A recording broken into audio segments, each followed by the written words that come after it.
Hey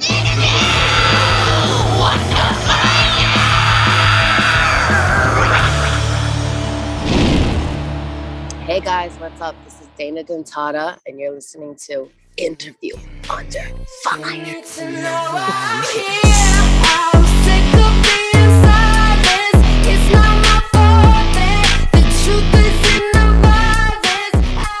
All right, guys and girls, welcome back once again to a new edition of Interview Under Fire. This is your host, Sunny here, and today I have the honor of speaking with a multi-talented artist in Dana Dentata. So pumped for this. Dana, thank you so much for joining our IUF series today. Now, this is an exciting time of the year for you with the release of your debut full-length album, Pantychrist, which has risen, play on words, obviously, here on September 3rd through Roadrunner Records. And it's only been a week, and I just want to start things off by commending you on all the well-deserved, recognition this has been getting so far. And shout out to these other revered publications like Kerrang and Discover and Revolver, who have been praising your work. There's just so much to unravel about this unique and mind-blowing record and who you are all about. But before we get to all that and beyond, and we talked about it before the interview started, how are you holding up these days? And obviously I was going to ask if you had that meaning me that your awesome dedicated fan made for you, which was seen on the magazine photo shoot for Kerrang. Yes, she comes in this like insane intricate box as well, so it's this whole thing. It's like I'm still like, I just like put it in the corner of my room and I'm like staring at it, like I can't even process how amazing this fucking is so far. It's really sick. And yeah, that was an amazing present.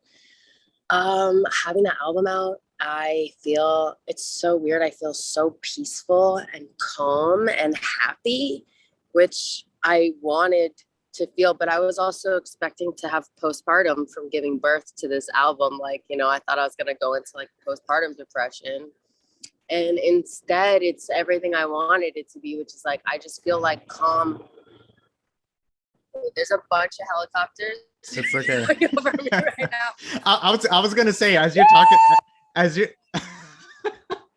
you're talking about the album and like how you feel so good. I love how the sun is like right above your head, as if like you're an angel or some sort. Yeah. You see exactly what I'm talking about.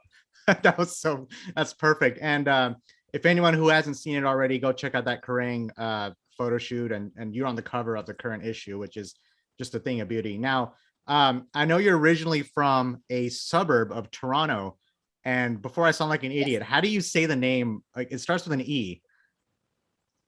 Etobicoke. Okay, Etobicoke. Now, and obviously now you're in the City of Angels. Are you in LA or are you in San Diego? Yeah, I'm in LA. I'm in Echo Park. Okay, where I live, and I'm on the roof of my building. You can see it's like fucking just. Yeah, that looks like, awesome.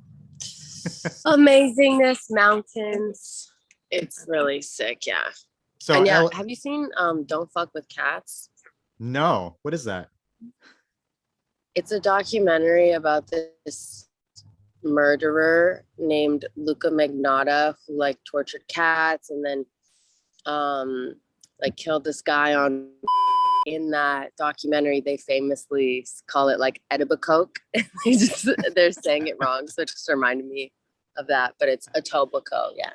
I'm gonna have to look that up now. Now that's definitely something that I didn't even see on my radar, but now you kind of just put it on there. I would just stay up there if I were you, because here in Texas, I can't even step outside without not even breaking a sweat. So I'm always jealous of the weather that you guys get out there. LA is my second home, by the way. I'll actually be in the city in a month, actually. So I have a lot of friends out there. I went to film school for 3 years out there in LA, so I'm very familiar with the area.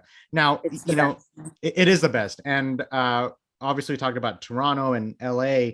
What is the biggest change or difference you've noticed between the two places you've resided in, even just like the music scene? I know you've been out there just for a couple of years, but what have you seen?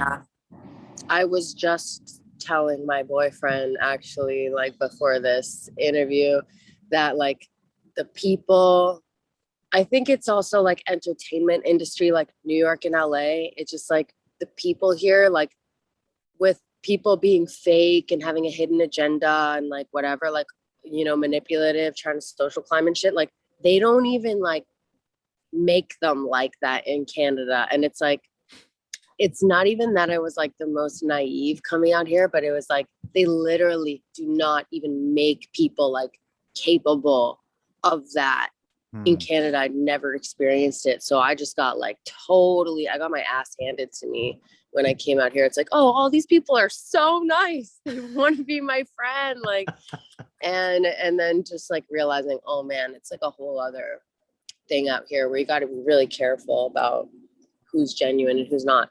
Not to say there aren't genuine, awesome people out here, because there are, but it's like you really got to be careful and keep a tight circle. And so that to me is the biggest difference, is like friend wise, it's a whole other different experience. It's not even like Dana in a local band in the city. It's like, you know, it's just different here.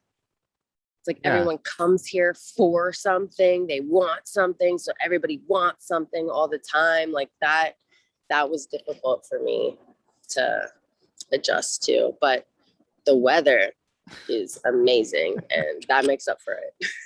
I mean, just the fact that I hope this entire interview just ends up with the sun on your on the top of your head. This is like the perfect scenario we have going on here. You know, that's one thing I definitely learned being out in LA for the time that I have been. It's at least for me, it was about the people, you know, and talking about keeping the circle close. And obviously my circle, it's been going smaller and smaller over the years, but you have a circle, you know, as long as you have someone out there to support you. And you got to really pick and choose your friends, which is an easier said than done thing. But I feel like we could just talk about that subject alone forever.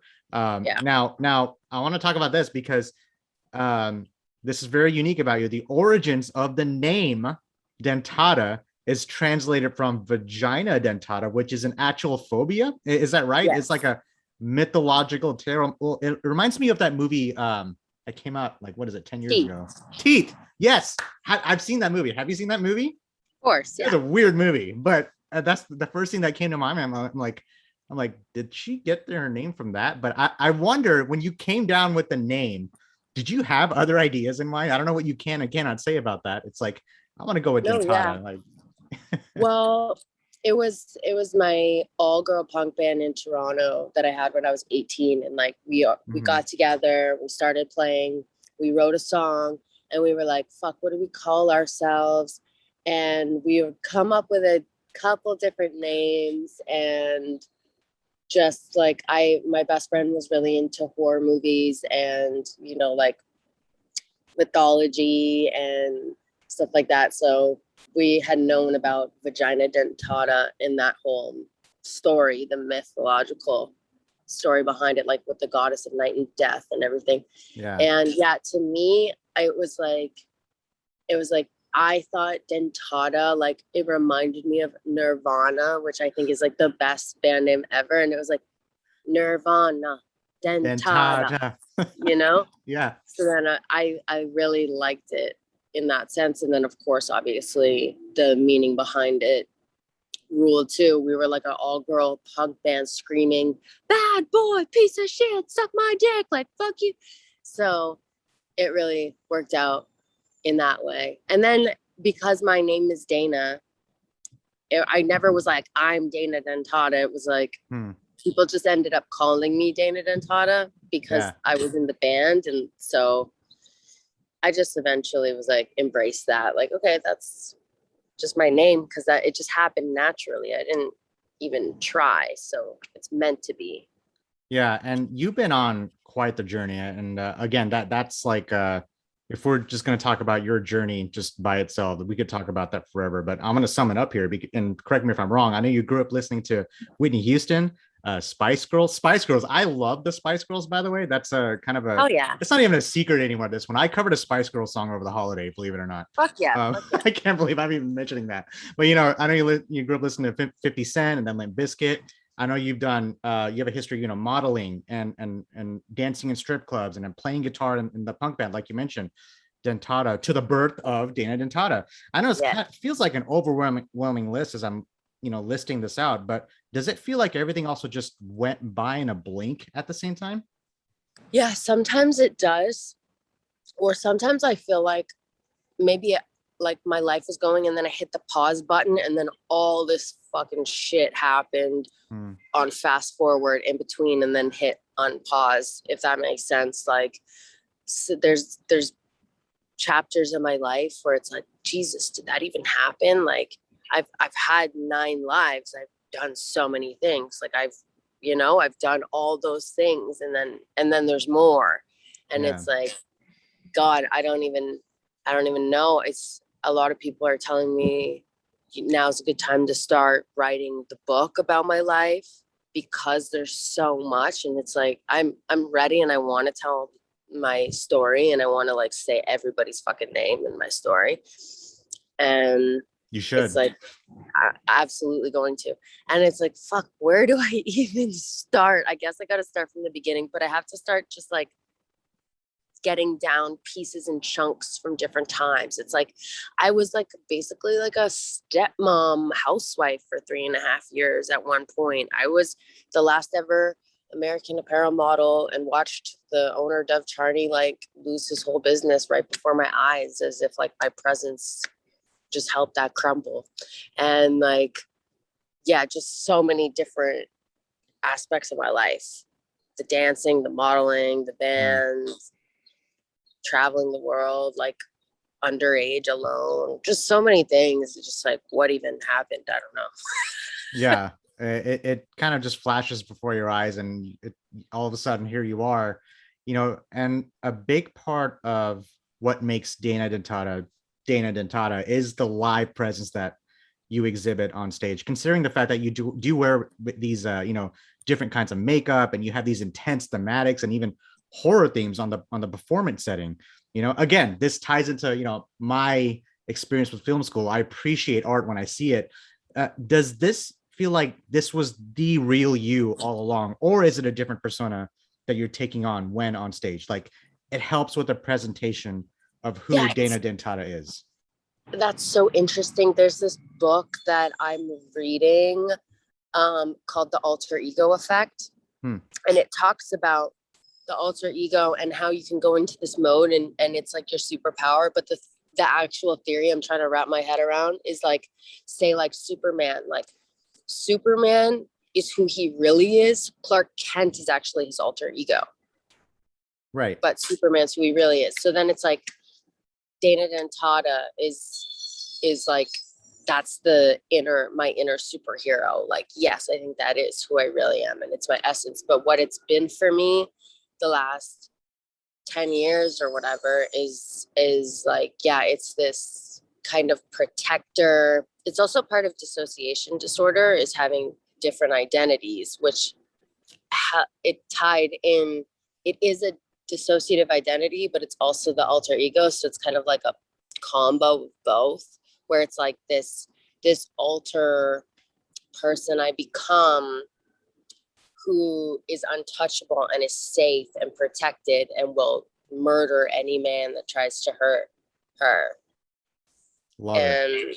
And that just birthed through performing in my band. That kind of started happening. And before I could understand, it was like, I was like, wow, why did I tell all those people to fuck off last night? Like, I'm actually like a nice Canadian girl, like wouldn't do that. And yet like Dana Dentata will like say fuck you to whoever and just be like insane and do all this insane stuff. It just like took over. But now that I've done a lot of therapy and like taken a big look at like every aspect of what I do, I understand now that, yeah, that's the alter ego, sort of my inner protector coming out. It's almost like everyone kind of needs that alter ego to kind of, like, there's an extension of myself that I want to put out there, like I'm a like, yes. Here I am talking to someone like you, and I would probably be a different person after this interview. Is that weird to say? Like, it's the same thing when I'm at a concert or I'm at like a sports event, and it's just I don't know, something simple as that. You really unleash a different side of you that a lot of people don't really have the privilege or honor in knowing, like the full you. It sounds Right. very cliche, but portraying the music in a visual representation. And I want to reference the resurrection of Dana Dentata, which is, I don't feel like that gets talked about enough, because this is It doesn't. this 8 chapter. It's like this monologue. I don't even know what to call it. I know we're almost a year removed from that dropping, but obviously my listeners already know about my time in film school. And have you ever done anything like that as far as on a production standpoint? Because you went above and beyond and then some. I mean, even showcased your stripping talents. You even brought the guitar back out from your punk rock days. I love everything that you kind of just everything about who you are. Have you done anything like that before? Or was it just like kind of like a one-off? Would you do something like that again? Well, it was very tied into my life and the real Dana, and it was to represent the, like, I had a major intense year while, like, right before that was happening, where I unlocked like trauma from 15 years ago. Like, I basically like figured out who the fuck I was. I had a psychotic breakdown slash spiritual awakening where like angels came and saved me, and I figured out all the trauma that's happened to me and the dissociation, and like I made it happened in one day, and then ever since then I've changed my life completely. I'm a different person. I'm so much more healed, and I'm aware and present, and like I understand exactly what happened to me and exactly who the fuck I am. And before this, I couldn't tell you who I was even. It was like just years of Yeah. so much trauma going untreated. So it was like I didn't even know who I was. Wait, I just went, what were we talking about? Because I just like go no, that's okay. That's okay. You answered your question, because I want to point out, if anyone who hasn't seen the resurrection of Dana Dentata, please do. It's 20 minutes video, but it doesn't feel like 20 minutes at all. It was over in a flash for me. And I was just so mesmerized. I mean, it was like chapters, like rest in pieces, welcome to hell, enter the grave, child support towards the end, and then to resurrection. It's so creative. Again, that's another part I feel like I could talk about forever. That's Well, you know what? I feel like people who really like respect and appreciate artistry are like really, the resurrection like resonated with them. I think it Yeah. was like maybe it went over people's heads because it was so intricate and such an art piece, not just like a 20-minute live show.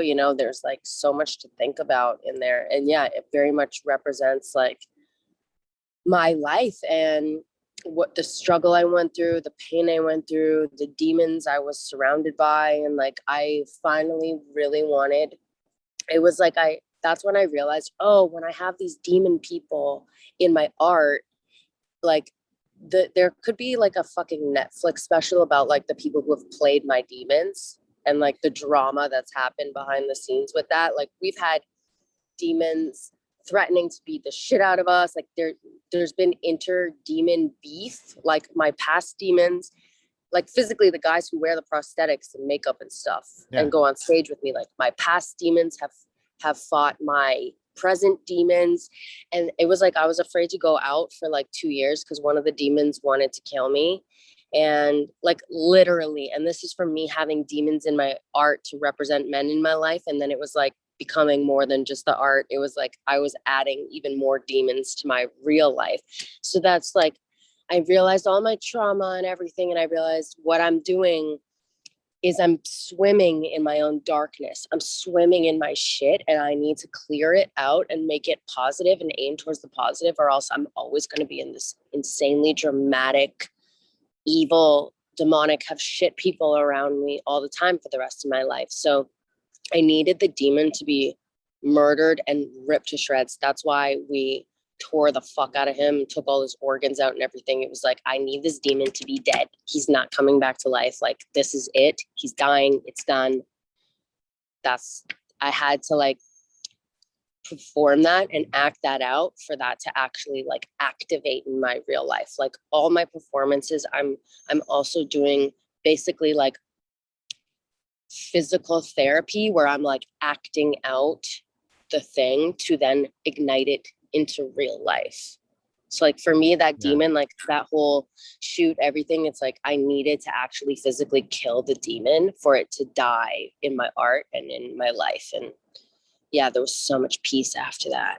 And the fact that you're able to channel all that into something productive as uh just a production like that, I think really shows dedication to your craft. And I think it can also serve as kind of like a message to other people out there, how you can channel whatever it is that's inside you into something productive instead of, God forbid, going out there hurting yourself, hurting others, you know. And it's a common thing, you know. And Yeah. that's kind of like a message embedded within the message, and I love that about what you're doing. And additionally, I know I mentioned this earlier, you have this fan community which is called the Identities, and that exists. And talk about them, because that's your dedicated and growing fan base. When did that start? Is that kind of a base that you engage with often? Obviously, we talked about the fan who made that mini me of yours is an Australian fan. I think you actually called her the queen of the Identities. Is that right? Yes. Yes. Yeah. Go ahead, talk about that, whatever you want to share about that, because I think that's just an amazing a part of who you are as well. Yeah. I mean, fuck, that's like the reason I even am doing this, you know? Mm. And they're called dentities because dentada obviously is Entities. dentata is tatas. Yeah. So it's like tatas, titties. But yeah, the dentities. Um, I feel like the music I make, it draws a lot of people towards me that relate and can understand the messages in my songs immediately and have felt that frustration and have been abused and are vulnerable people. And even with my masculinity, like the way that I talk about sexuality and everything, I think I do it from a very masculine standpoint. And like they were the ones, once I started playing shows, like I started hearing like, daddy, daddy. And then I was like, why the fuck? At first I was like, why the fuck are they calling me daddy? Like, why are they calling me a dude? Perfect. All my life, like even like in like kindergarten and shit, my girlfriends would be like, can you pretend to be my boyfriend? Like I was always like the masculine one and they always like wanted me to be the boyfriend. So then when like everyone was like, daddy, I was like, oh, what is this? It's happening again. But then like I talked to someone about, and they were like, you need to really like think deeper and look deeper into why they're calling you daddy. And I think you need to embrace that. I think it's really important. Like you're representing this masculinity that is soothing to other women, you know? Mm. And that was really sick. And then I started to actually just embrace that and use that. And now I call myself daddy, and I've learned to love and use more of my inner daddy. And that's been great for me in my life. Man, shout out to the Dentities for just existing and just being a extension of who you are, another extension of who you are. Now, They are. speaking of the music you make, Dana, we talked about everything except Pantychrist. Let's talk about that now, because that dropped. Good Lord, my mind is exploding right now because it dropped September 3rd on Roadrunner. Before we get into the nitty gritty on Pantychrist, Roadrunner Records, let's talk about them for a second, because this makes you the first female solo artist to sign with someone like Roadrunner. I want to make sure people know that. And this puts you label mates alongside bands like Slipknot and Korn, and my personal favorite band of all time, Gojira. What is it like kicking off this part of your career with such a prominent label like Roadrunner? Because I feel like the art and vision was something that was important to you, and I believe they helped you deliver that. Yes. I knew I met with literally every label, every A&R, and like not that everyone wanted to sign me, but like, you know, I think a lot of people pretend to get what I'm doing and then have the intention of then changing it. Mm-hmm. And I knew that this could not be fucked up. Like I needed to execute what I needed to execute. And meeting with Roadrunner, I just knew that they weren't going to try to change me. They were going to let me be exactly what I wanted and present this in the way that I wanted to. And they trusted me, and I felt that. And I just, they were like fucking human beings, whereas everyone else was like a little bit weird. They were more human. And I just, yeah, I knew. Plus the fact that it would be making history signing to them. You know, I thought like, because what I want to make changes and enter lanes that have not already been explored, because that's where the work gets done. It's like if I were to sign to like this all woman label, it's like I'd be in my echo chamber. Whereas like I'm doing way more what I want to with like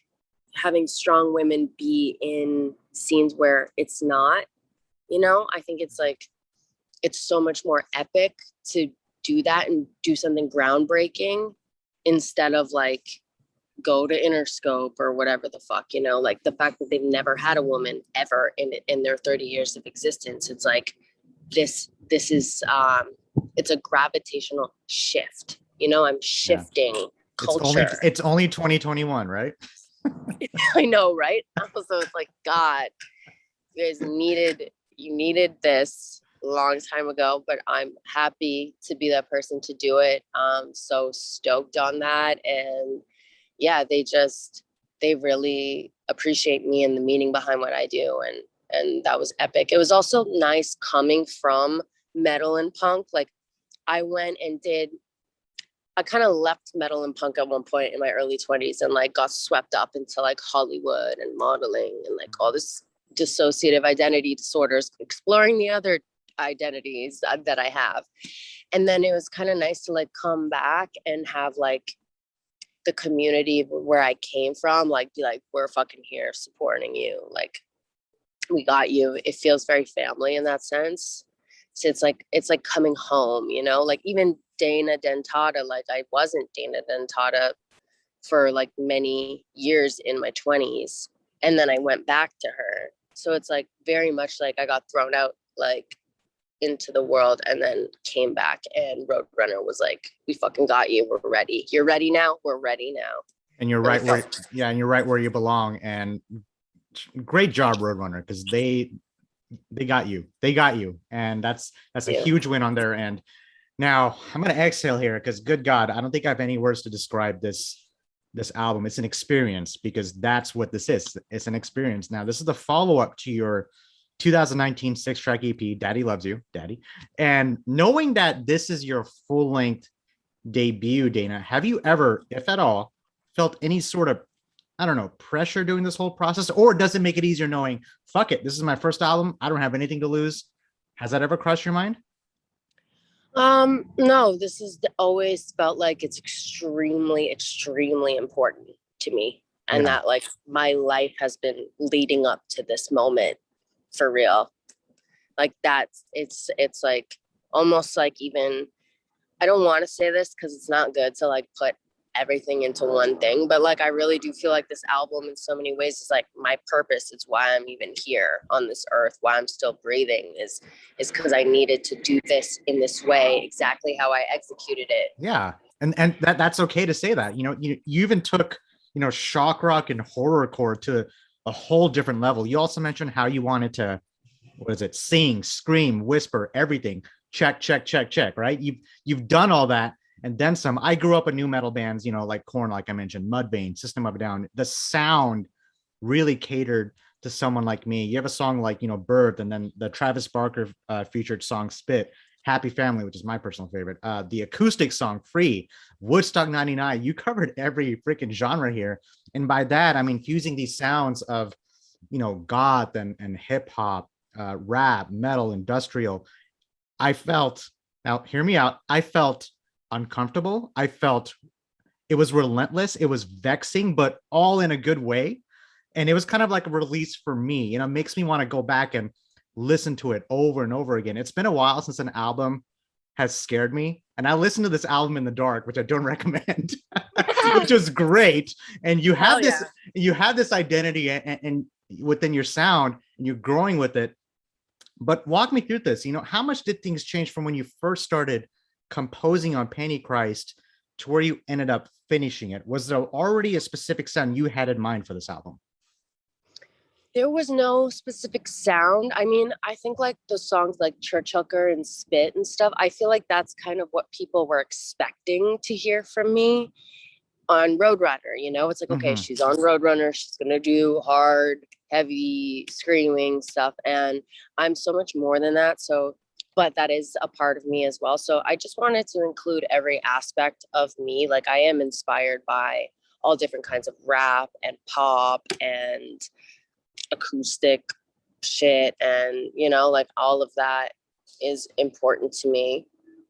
Um, so yeah, it just was, I wanted it to be every part of me, every influence of me, and that I've ever had. And I really think I did that. I named the album Pantychrist like a year or two before I even started working on it, because I just knew Wow.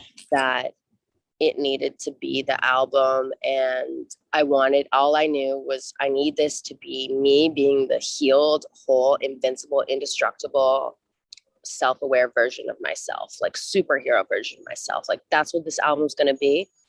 And whatever it sounds like, whatever songs are on there, whatever it is, like that's what I need it to be. And so I set that intention. And then like Corona happened and life took its course. Like I had my spiritual awakening and everything, like while I was working on these songs and writing this album. And so like a lot of the songs, like Manic Monday was literally like me on a Monday having a manic episode. Like I'm writing the song as I'm like on the ground, like haven't eaten in days, like having a manic episode where like all the trauma is coming out of me. And like all of this is like, it was written while having this spiritual awakening, like complete healing experience of so much pain and like getting all this self-awareness and changing my life and everything. Like I wrote this whole album in the process of that. Like Free was on the darkest, saddest day of my entire life where I really wanted to fucking die. And I recorded that song on my bathroom floor alone on GarageBand. And Wow. even the label like was like, this doesn't even need to be mixed, this just needs to be exactly how it is. And it's like, it's crazy that like a garage band recording on my bathroom floor is like went on a major label on an album, you know. But that's how real and raw this was for me. It's just like, this is the whole experience of going through surviving so much trauma and hell for many, many years, and then like just breaking yourself down and building yourself back together Yeah. in the most healed and happy version of myself. So yeah, it's as real and raw as it gets. And that's a big part of what makes this album so effective is the production, because it sounded sharp yet dirty at the same time. It was so well rounded. It all ends of the spectrum were covered on this album. Producing, mixing, mastering. Who did you go to for that? Did you bring in a team to get that out, or is that something that you were involved in No, yourself? yeah, I've always kind of like just bounced from producer to producer. I don't have like one producer that I always work with. I usually like, I've done a couple songs. I mean, my engineer, Johnny, his name's Italian Leather. He records all my vocals. He produced a couple songs on this. He's produced songs on Daddy Loves You. So like, he's the Yeah. only person that's like consistently I've been around. And that's just because he's the chillest person who's like never acted crazy or out of pocket with me in LA ever the last couple years. Like he started recording me when I just started out. He was recording me for free. Like he's just always been there for me and held me down. So he did Happy Family, Woodstock 99,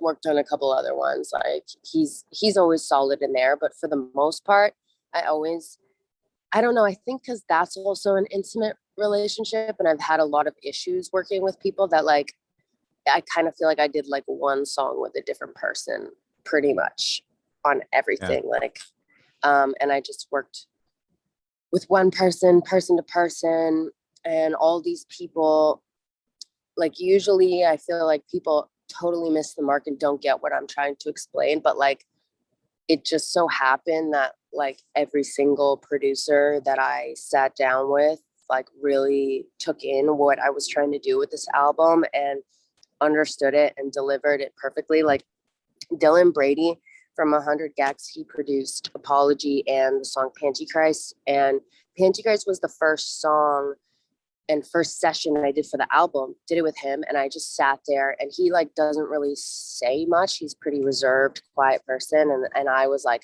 I want to die and be dead in the dirt in the cemetery and like raise my hand through the dirt like Carrie and like come back to life, and I'm gonna have escaped from hell and I'm back. And like I just said all that to him, and then he was just like, okay, and turned around and like made the instrumental of Pantychrist exactly what it is, like the funeral in the beginning, like everything.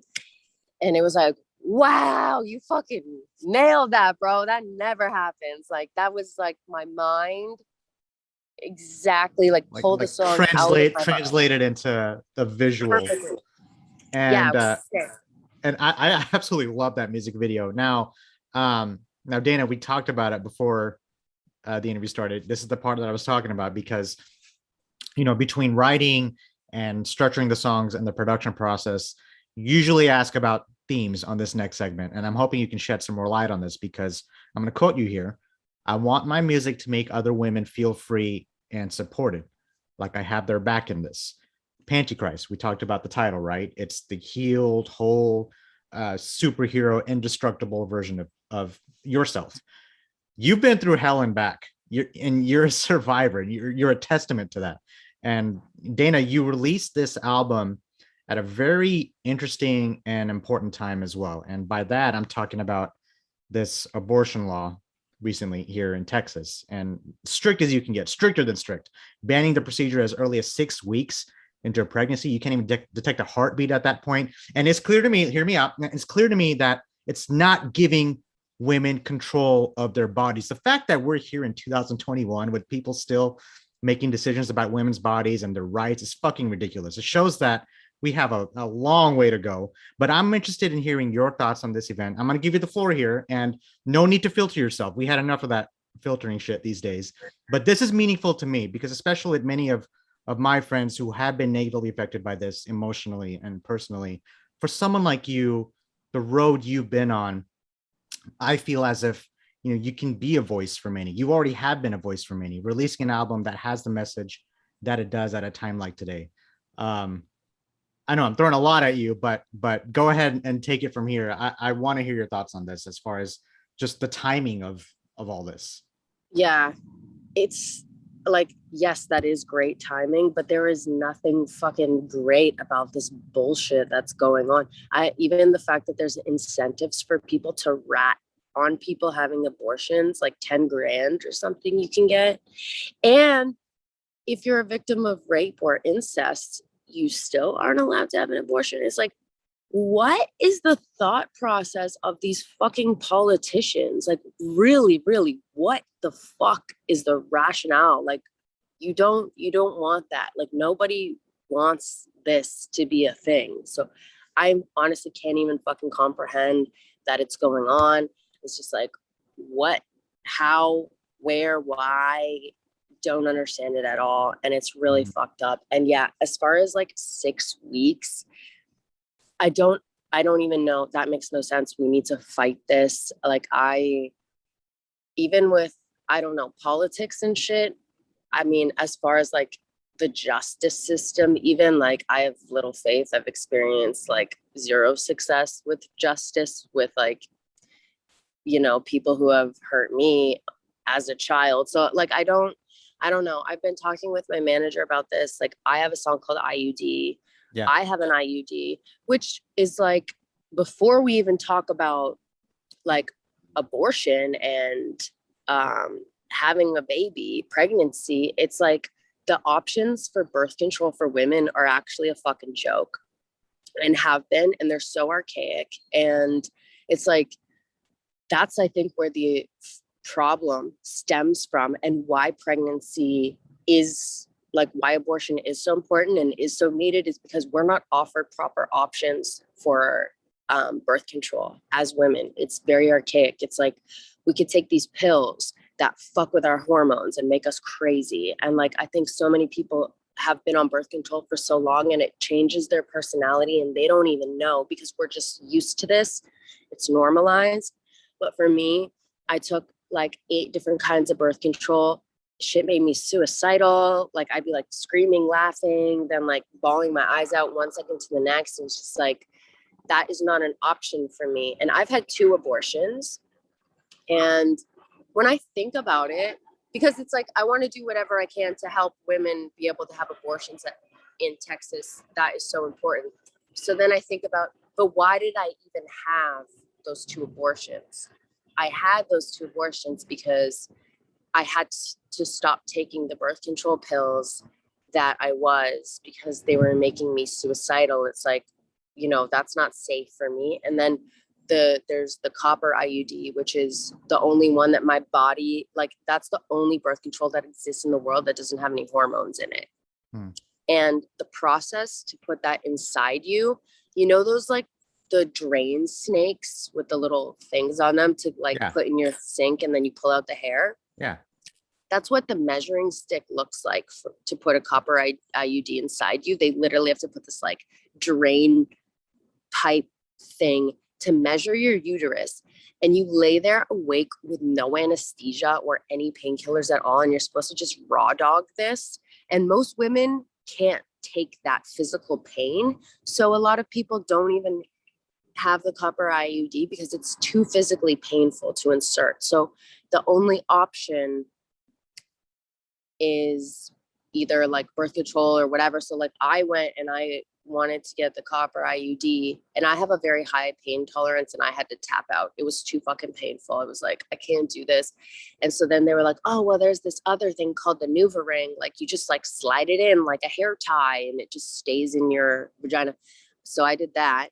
That thing ended up giving me an eye infection for 6 months. I needed eye surgery. I was like very mentally unwell. And it was like, I didn't want to take that. I was forced into that option because I do not want to have another abortion. I've already had 2. And all of this bullshit is because the options are not good and they're not educated and they're not supported. And I did my research online eventually. And I found out that especially if you have experienced sexual trauma, you can advocate for yourself to be put to sleep for that insertion process. And so that's what I ended up getting. I found like a doctor who gave a shit about what I'd been through and that I don't want to go through any more pain. And I got put to sleep. But also that's like a whole process with insurance and all this shit, you know, when like, it's like, I feel like when men have to have the endoscopy or whatever the fuck, like thing up their butt, like getting their butts checked or whatever, like, you get put to sleep for that because it's so painful, or at least you get anesthesia. So, you know, we're not offered any of this shit. And that's why we all have to have abortions. Like no one wants to have an abortion, you know? So there's just so much wrong. And I think like, I was thinking about like, what can I do to help? I really would like to start a fund for IUDs and be able to like help women get IUDs without the hormone in it and get support to have them be able to have anesthesia for the insertion and make that like have them be educated that that's even an option. I think like I'd love to raise awareness around that. And ultimately these laws need to be changed. It's not acceptable. It's archaic as fuck and it needs to be changed. But I understand that is a process. It takes a lot of advocacy and, you know, it's political shit and that's so tricky and it takes time. This absolutely needs to be happening and fought against and refused. And in the meantime, I do think it's another thing we need to talk about is how fucked up birth control is. And it basically like, I had no choice but to get pregnant twice or else I just like wouldn't have sex. And also when you're a young teenage girl and you have a boyfriend, it's like, it's very hard to stick up for yourself with that stuff. They don't fucking understand, you know? And they expect you to explain yourself like, oh, okay. Why? The fact that this is like political. Sorry, yeah. I'm losing. Let me know what I can do here in Texas for you because, in other words, please come to Texas and save us. That's another way. I actually want to go to Texas and be there and like actually put my fucking feet on the street there and like do something, because it is so fucking unbelievable and insane that this is happening. And I really would love to do something in Texas, and for real, I want to like Let me know. I want to be able will. to donate a bunch of Yeah, I would love IUDs. to help you organize something like that. Yeah, Just to be a I'm voice, you know. talking about it. I feel like no one's doing that. Like at least around here, it's just, it's like kind of what more can we do now? Like I'm just, you know, it's just the emotional exhaustion that I see from my friends, you know, my female friends in particular, who are just they're scared, they're frightened, you know, and Yeah. it's like if this law was in place when they had their abortion, when they had it, you know, that's another thing to think about. It's just again, Yeah. I feel like we could just dive into this subject for forever, but There are some abortion funds and support things I've seen in Texas that I have saved, and I'm going to be looking into all of them and seeing like how I can help and what I can do. But yeah, we really need to fucking stand up for women there and help them, support them, and do something about this. And yeah. the legal system, I just like don't even fucking have faith in them anymore. But I feel like at least having the proper birth control and options and support with that is like a way in the meantime to fix it. Yeah, exactly. Sorry, you just said so much that was just very meaningful to me, and I hope this. I can't wait till this episode goes live for so many of my friends to hear. I know it'll mean a lot to them. Dana, thank you from the bottom of my heart for sharing everything. And you know, lastly, you know, we covered a good amount of ground on this awesome interview. I can't wait till you come to Texas. I would love to see you live. That's Oh for one yeah, I thing. I know. I mean, want to that play Texas. and please come to Dallas. Yeah, you already went to Austin. Come to Dallas first. Go to Austin after. I Yeah. would love to stay in touch with you after this interview. You know, as you're telling me all these things, what is the most rewarding part for someone like you who is now at this point in their career? You know, from your upbringings to music, modeling, stripping, touring, the Dentattas fan base. At the same time, you've been involved with so many other, you know, different aforementioned talented bands, artists, individuals throughout that timeline that we have discussed. As a musician, as an artist, hell, as a human being, you know, do you ever just stop for a moment to take a look back at how far you've come? Yes. Perspective is very important, especially having dissociation disorder. It's very easy for me to like not feel like things are real. So I've been practicing in the past year, like grounding and perspective and looking at like, because sometimes, you know, I feel like it's this never ending rat race with like, oh, millions of followers and all these streams and the TikTok and Mm-hmm. and it's like, I feel like what would baby Dana think of Dana now? And like baby Dana would fucking love me now. Like she'd be stoked. She'd be so happy. And, you know, I think like a lot of my dreams have come true.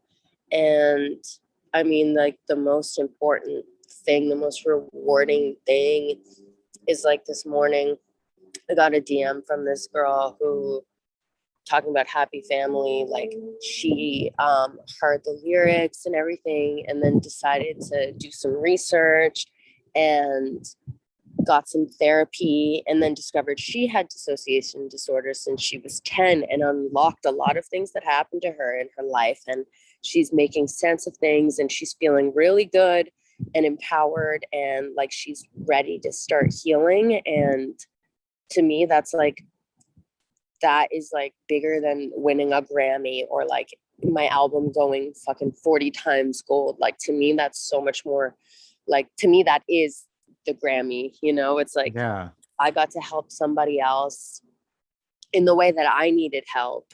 I got to do that for another person, and that's why I do this, and that's why I want to make music and create visuals and have an album and like perform. Is like I want to make other people feel and affect other people in a positive way, and empower and uplift and like help other people get rid of their shame and all that they carry that they don't need to. So like that's the best fucking part. It's why I'm gonna keep going and keep doing this and go harder, because I love to see that. And I love that perspective. And you're already doing that. And just the fact that you can reach one person, and I mean, you reached so many people already, and we're not even a week removed from, the album release. I think it's important to sometimes kind of just, take a step back and remind yourself why you do what you do, kind of just exhale and then look at it from the outside before you go back in. And it's easy to lose track of who you are as you become more successful, and Yes. to see the road that you're on. And I feel like, I mean, you're an inspiration, even to me. Like I grew up in, I wasn't born in the States. I was born in Bangladesh. I grew up in poverty, and I'm a person of color, and I've struggled with a lot getting to this point. And talking to amazing people like you is the reason why I do this. I wouldn't be here if it wasn't for the music you put out. So much appreciation to what you've done throughout your career. Dana, this has been a deep conversation, right? We're gonna end things here now. Usually I end my interviews on a pretty fun note. I was gonna ask, like, we touched on themes here and there.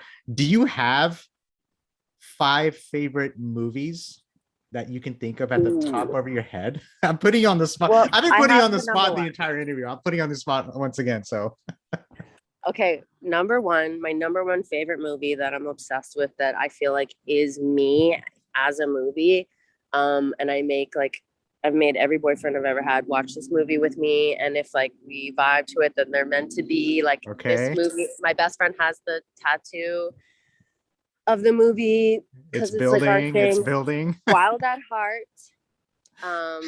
Great Wild movie. at Heart by David Lynch, starring Nicolas Cage and Laura Dern. Greatest movie of all time. I'm obsessed with that. Everything is amazing about that movie. Natural Born Killers, very similar to that movie. Oh man, yeah. Another one of my favorites. I love that love story, and like, my mullet twin, Mallory. I love your mullet. big inspo for that. I love Bride of Chucky. Just like, I love. Oh, you have to have. I feel like you have to have that movie there. Like, for someone like you, I'm not surprised at all. Like, right? Especially with, I'm like, come on. Yeah, Bride of Chucky. All right. So fucking good. God, that scared me. That scared me when I first saw that. This doesn't scare me Bride anymore. of Chucky? I think. I mean, I saw that when I was younger, and I think I'm a closet horror fan as I start thinking about, because I really love movies like 28 Days Later and The Witch.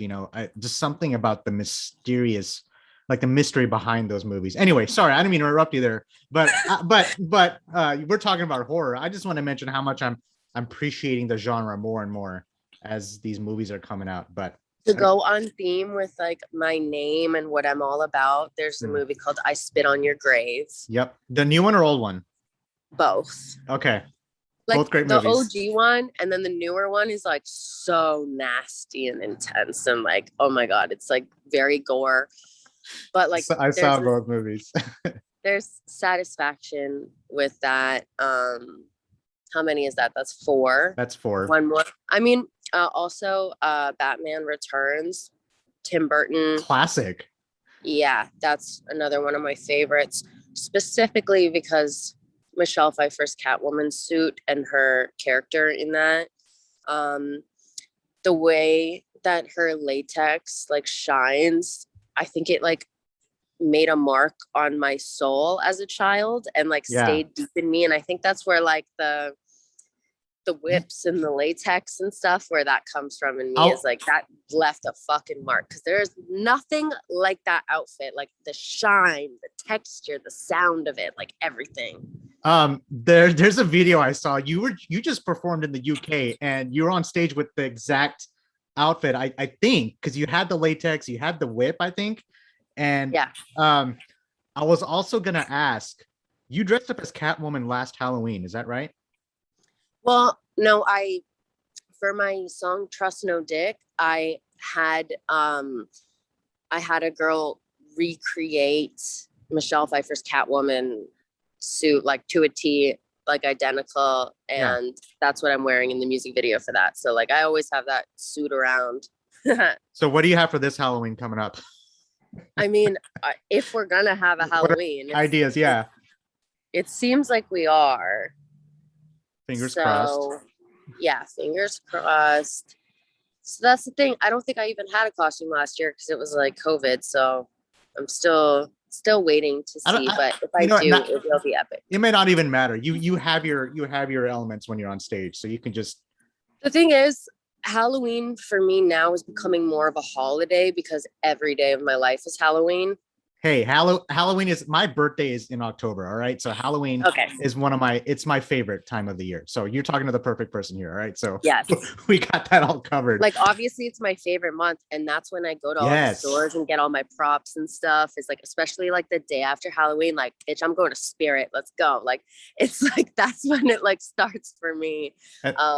And that's also when the weather's perfect, and that's why I'll be in Cali next month. I've never been to Cali in October. I've been in Cali in every month except my birthday month. Like, what the heck? But anyway, it's still fucking summer every day, perfect every day. Man, Dana, this has been great. I know we clocked in over an hour. I don't know if we planned that, but this was so great. It didn't feel like an hour. Do you have any? Again, thank you from the bottom of my heart for everything that we talked about. I can't wait till. Thank you. It's so nice to talk with a man about fucking birth control and abortions, and there's not enough of us out there. I feel like nobody speaks up about this, and I feel like I want to be at least be that representation of a man talking about this, because nobody's fucking opening their mouth. And I'm like, no, it's really important. It's like there are rules we have to follow subconsciously, and it just seeps in the more and more this shit goes on. Again, that's a rabbit hole that I don't even know how to dive into. The patriarchal structure. Fucking A. But you're breaking that.